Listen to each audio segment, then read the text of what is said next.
પણ જયારે ગામડે ગામડે ફરું ને અને લોકો ફૂટ ને હાર પહેરાવે ને ત્યારે એમનું ઋણ મારા ઉપર છે. અને ઋણ એટલે હું લોકસભા એટલે નાની વસ્તુ નહીં. બેડીઓ ખસી જાય છે પણ ત્યારે ટિકિટ નથી મળતી.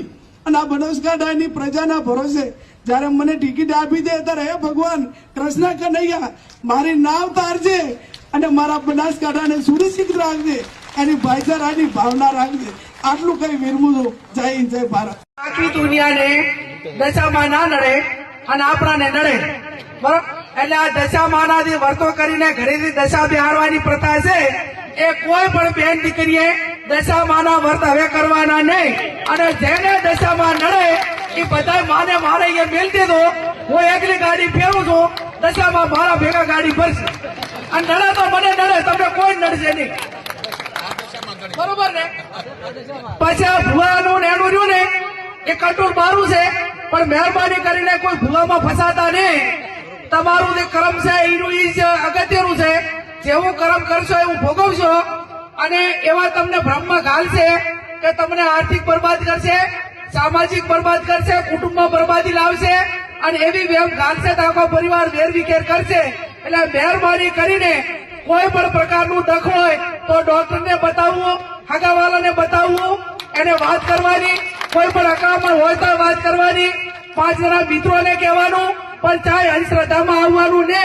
અને ભોપા જો આખા દેહનું બધું મટાડી દેતા હોય તો મોહન કેશોદી આ સાહેબ બે તમે કોઈ ભોપાની બાધા રાખા અને અમે તમારે અહીંયા કોઈ પણ કામ ના કરા અને ચૂંટણીમાં ફોર્મ ભરા દીધા તો ભોપો હાજો તો અમે ભોપા લઈને બેહી રહ્યા ને ભાઈ.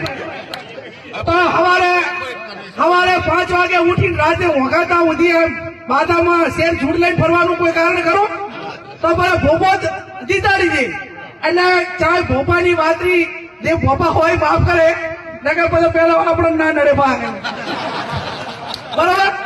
એટલે આ માત્ર ભ્રમો છે, માત્ર કમાણીને સાધન છે, ટોકા રસ્તા છે.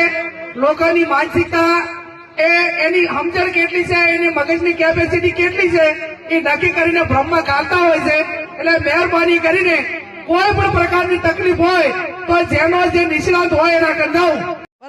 ભાઈ મેં મારા સમાજને અંધશ્રદ્ધામાંથી નીકળવાનું કીધું, એમાં બીજાને ઊંઘ નથી આવતી. અને ઊંઘ એટલા માટે નથી આવતી કે સૌથી મોટો ગ્રાહક જે કસ્ટમર કહેવાય ને, આવક વાળો સમાજ આ છે. તો આ સમાજ અંધશ્રદ્ધામાંથી નીકળી જાય તો બધા બીજાને તો ઘણી બધી તકલીફો પડે.